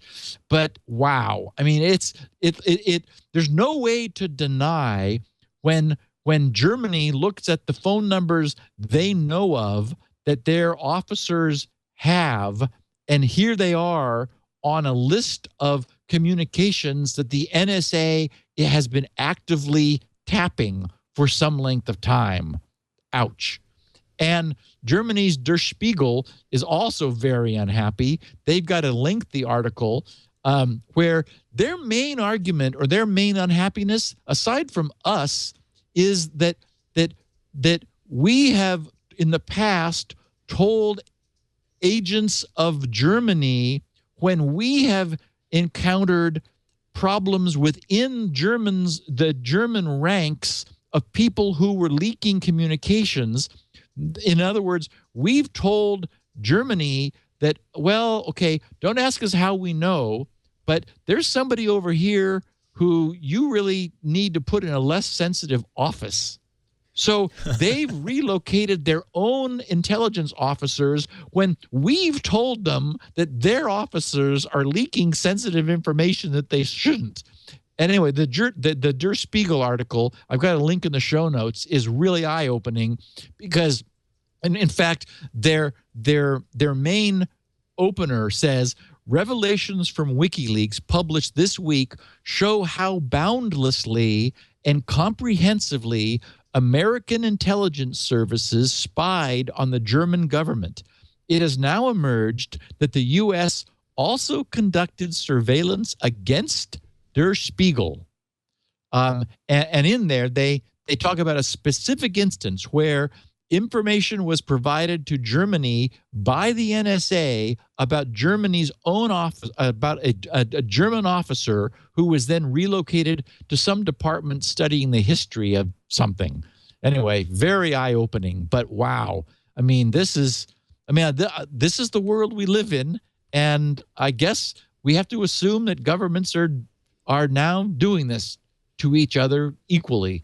But boy, to have this leaked like this really does seem like a black eye. Again, I feel sorry for our own agencies. There's going to be people in the chat room who are saying, I don't feel sorry for the NSA. I mean, this is horrible. But as you said, this is new for us because we're getting an inside baseball look at what our intelligence services are doing. But you got to figure if any government has an intelligence service, this is what they're doing. That's their job. That's what they were created to do. So that part's not shocking. I can't imagine that when the American representative went up to his German counterpart and said, oh, and by the way, so-and-so, you might want to give him a less sensitive position. That's sort of like a wink and a nudge type thing of, we're doing our job better than you are. Just FYI. I know. Actually, I really do. I recommend this Spiegel article to listeners. I've got the link here in the show notes. It's wow. It must have come from Bruce Schneier's blog entry. So it's definitely one to look at because it's like, woo, here's what's really going on. And again, it just to be clear, it's just the detail. It's like, okay, wow, it's one thing to just have it be said, but it's another thing to see a list of the phone numbers. Right. To see how it actually works. That's beyond plausible deniability to have that level of detail. It's one thing to be told that all governments spy on all other governments. It's another thing to actually see the intelligence that's coming out of the spying. Right. So in another controversial move, Windows 10, which continues to get nearer to release. The last date I saw was end of this month, end of July. It was supposed to drop. Windows has expanded their Wi-Fi sense, which is what they call it, so that it now, apparently with our permission, but not with any granularity, shares users' Wi-Fi passwords with their Facebook, Outlook, and Skype contacts, and vice versa. So this is really concerned people who are concerned about privacy. I mean, this is why one of the things that I always had was my cable modem was on my cable modem connection was connected to my wireless router, and my inner sanctum wired network had no Wi-Fi because you really want to keep those things separate. And I'm glad I did that. And, it's why I'll be bringing up a free BSD Unix router in order to create similar disjoint networks that have absolutely no contact with each other, because Wi-Fi is getting scary. We already saw this with iOS where, and I've talked about it on the podcast before, where, okay, it's kind of a convenience that I didn't have to give another one of my iOS devices my crazy, impossible Wi-Fi password. Yeah, but it's also a little spooky when you don't have to give one of your devices your password, because it means somehow they found each other, through some cloud service that we hope is secure. And that's what Microsoft is doing. If you use this, Microsoft's own FAQ says that if you choose to share this information, it is sent via an encrypted link to Microsoft, who then stores it in their servers. So that is to say, your Wi-Fi password is in the cloud. And there's just no way that I'm going to feel comfortable with that. I guess I mean that if it were a network that I really cared about. I don't care about my Wi-Fi network, because it's it's on a network whose security I don't pretend to have control over, but I don't care because it connects to nothing else within my secure perimeter.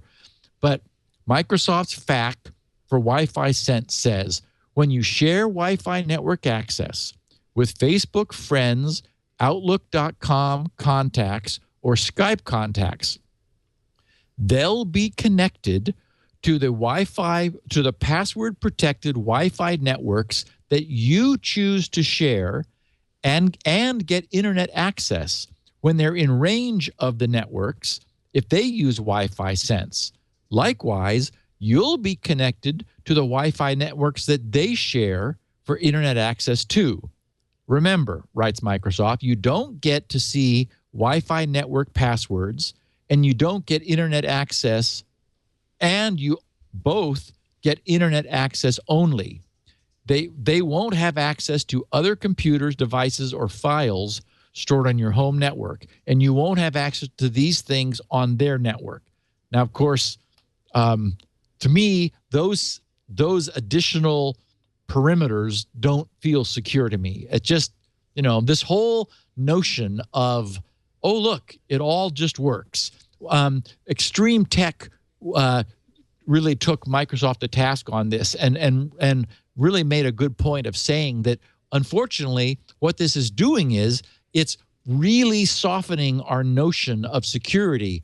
It's like, oh, look how easy it is that I don't have, when people visit, when my friends come over, they're just on my network because, look, they're my Facebook friends, or I have a Skype contact in common with them, and so forth. So, okay, I'm not turning that on. I could see why they think this might be a good feature. Let me speak from the other side. The idea that you would never share the password, you wouldn't write it down, you wouldn't say it out loud, and you wouldn't feel the need to keep it simple so that you could share it with somebody else, that could be a net gain of security. Yep. I think agree. You absolutely put your finger on the two things that make it a non-starter. The first is the fact that there's no granularity. You're either sharing with everyone on Facebook or nobody on Facebook.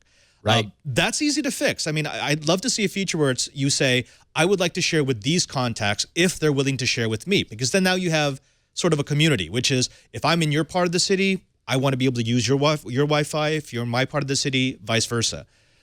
I also don't like the fact that I don't have enough details on how my network credentials are being stored in the Microsoft cloud. They might be able to make me feel safe about that, but as you said, right now, no. That's something that should stay inside my network and never leave. On the plus side, they did a couple of things right. They did make it opt-in, so it's off by default unless you turn this on. Good. I'm glad to know that, because in my notes I noted I did not know if it was default on or not, and it's super dangerous if it was on by default. Right. I mean, can you imagine if it just started doing this for everyone in Outlook, Skype, and Facebook without you knowing it? I mean, that's a disaster. But yeah, you do have to turn it on, and when you turn it on, it actually warns you. It gives you a little warning about what it's about to do. So that's good. Now, they could fix this. Now, if Steve, let me throw a little bit of a theoretical here.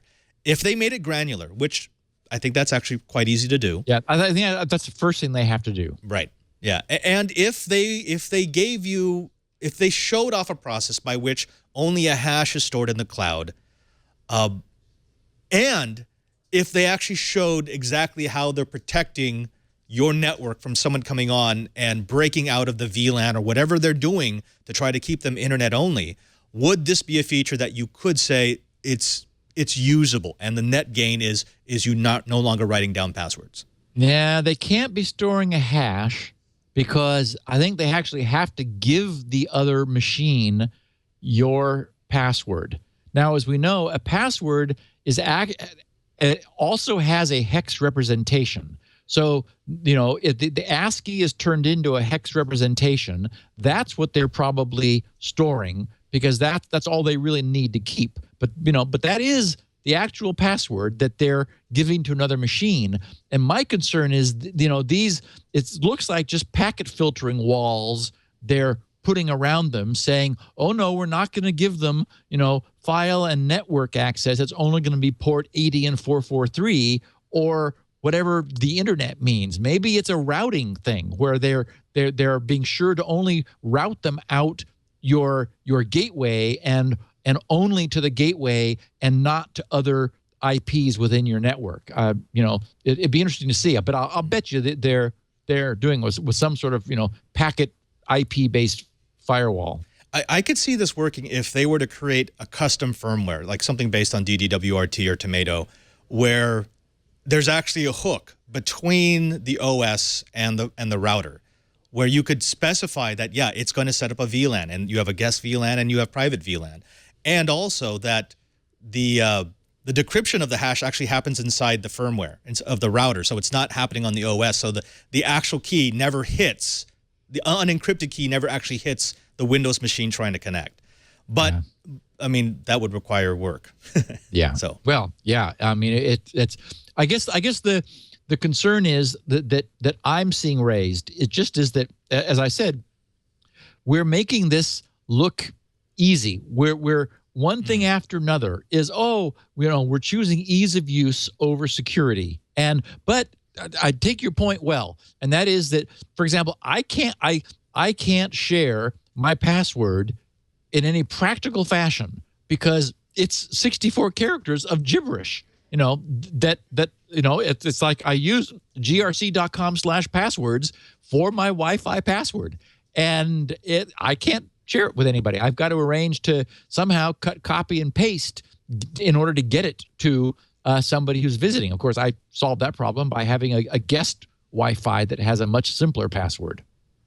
of course, if you want to use the Wi-Fi at my house, the password is 1234. So feel free, drop on by. So, okay. There's something that I ran across this week that I got a kick out of, and this was, I guess it was July 2nd. So yeah, just middle of last week. A new RTF or candidate RTF was submitted by someone at Akamai, and they're proposing it as an extension to the specification that will be part of TLS version 1.3. As we know, 1.2 is the current version of TLS that now is like the preferred version for the internet. That's what you want servers to be accepting connections with and clients to be using. What this is something people have talked about for a long time, and I got a kick out of it because they stole the trick from Bitcoin. What the whole idea of mining Bitcoins is that you have to do work. One of the long-standing proposals for mitigating various types of denial of service bandwidth floods is somehow require the client to do some work. This has also long been proposed for anti-spam. That is, the problem with email is that there's no charge, not even a micropayment, not even a penny. It's free to send email. So instead, imagine if there was some way to make somebody sending you email expend some energy. That is, make it in some way expensive. And it wouldn't necessarily be expensive in terms of money. it'd be expensive in terms of processing time, so that you could not have a spamming server that just blasted the internet, and was able to do it with very low return, taking advantage of just it being a numbers game, that they're just able to get a low percentage, but that's enough to make it worthwhile.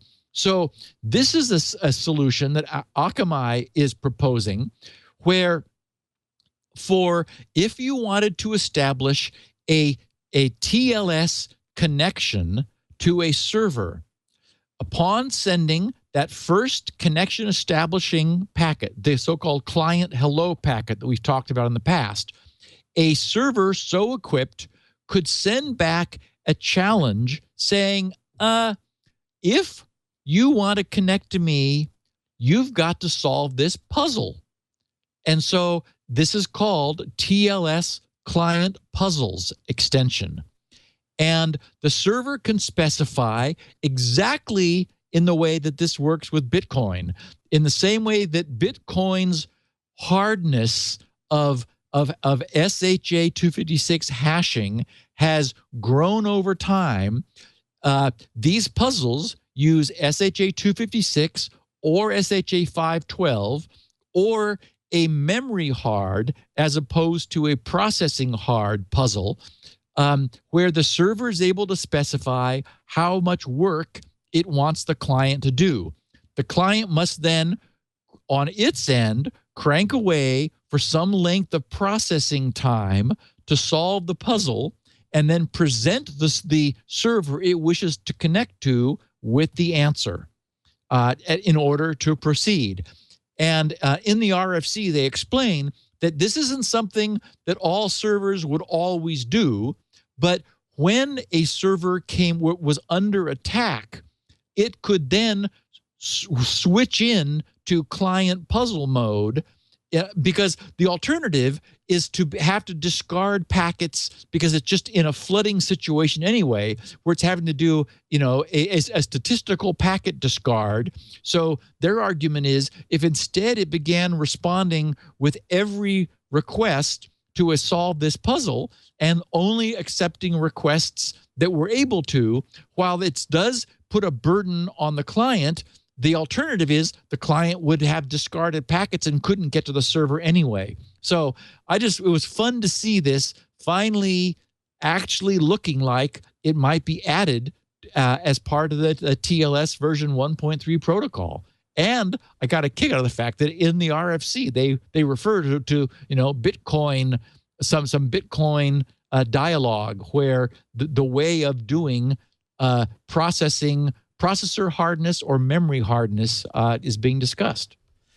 This is actually something that I saw in F5's security appliances, their UTM set, which it allowed for 3 different ways to back off a DNS attack. The first one was it just added weights. So it would add weights to certain clients, just random weights, which would decrease the amount of traffic. The second thing was, as this proposal says, it would add a little bit of work. It would ask the client to do something in order to continue with its request.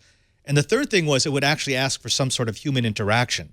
And of course, if you're running a DDoS attack, there will be no human interaction. So it's nice to see that get folded in to TLS at the protocol level. Yeah. So one of the things that happened last week was I shared with everyone my discovery, thanks to someone who tweeted it, of the privacytools.io site. And one of the upshots of this is that there was a lot of Twitter traffic, both to me and to the privacytools.io guys, about, hey, wait a minute, why aren't you recommending LastPass?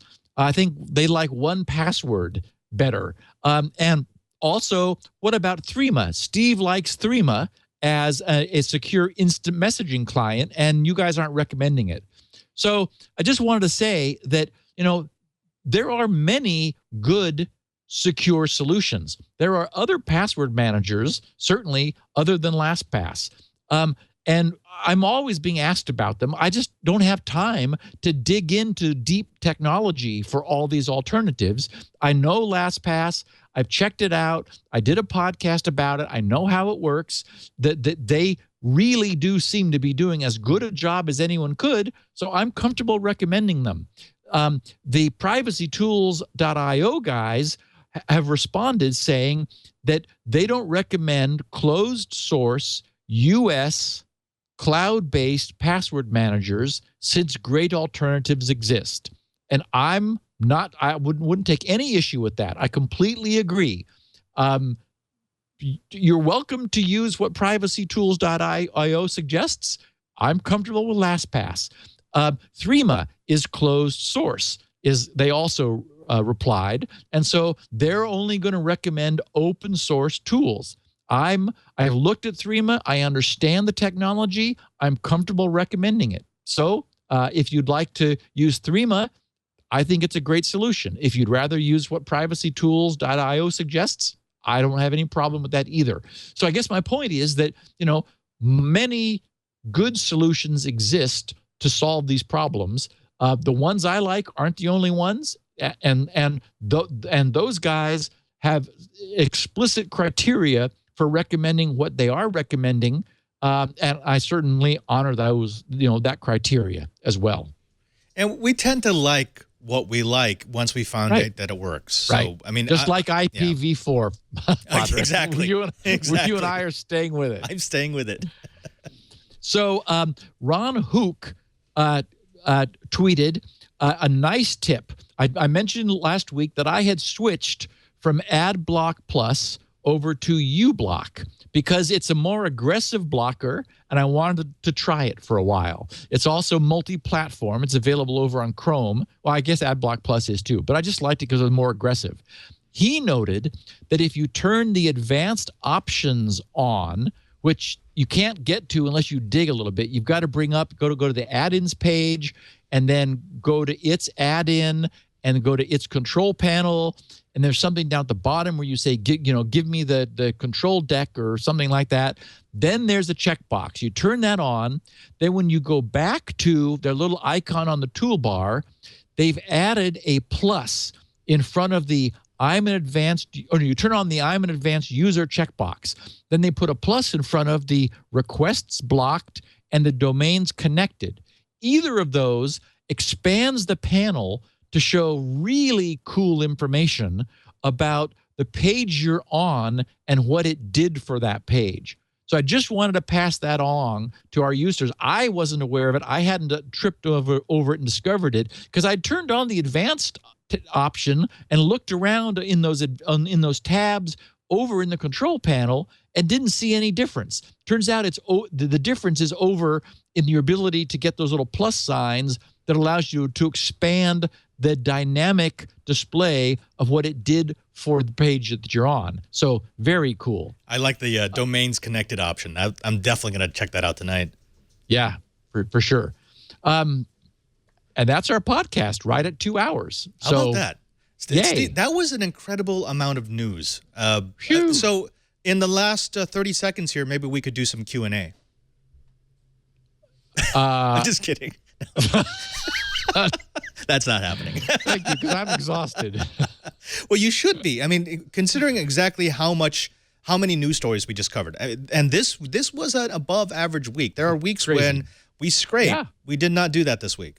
Yeah, we'll see what next week brings, and I'm glad I'll have you with us again, Padre. It'll be a lot of fun. Of course, Steve Gibson is at grc.com. That's where you'll find SpinRite. Of course, the tool that I recommend on this podcast, on This Week in Enterprise Tech. We're going to be doing a special on SpinRite on know-how. So if any of you want to find out the inner secrets of how SpinRite can help your hard drive, your SSD, and if you want to make your own SpinRite station, because that's what we're going to be doing. We're going to be creating a low-cost SpinRite box so that your regular computer could do what you have to do. I get a lot of requests for that, Padre. We're making a dedicated SpinRite box, and it's a low-cost dedicated SpinRite box. Very cool. You'll also find 16 kilobit versions of this episode, transcripts, and, of course, some great information about security, about Squirrel, about the upcoming change the world of authentication software, as well as an active forum discussing everything under the secure sun. If you have a question, you can submit them at grc.com/feedback. We'll make sure to get them into a future Q&A episode. And maybe your question will be picked for one of Security Now's Q&A specials. You can find all the versions of Security Now at our website at twit.tv/SN, which, of course, is a place where you can subscribe to get every episode in the format of your choice, into the device of your choice, automatically each and every single week. You can also use our apps and watch us live. They're upcoming apps. Since we switched over our website, we're going to be building APIs. In fact, if you watch Coding 101, you'll see exactly how we use the API to build apps for iOS, for Windows, for OS X, and even for Android. Remember, we gather every Tuesday, 1:30 p.m. Pacific time. That's 4:30 Eastern and 2050 UTC at live.twit.tv. Until next time, I'm Father Robert Ballecer in for Leo Laporte. Thanks, Steve, and we'll see you next week on Security Now.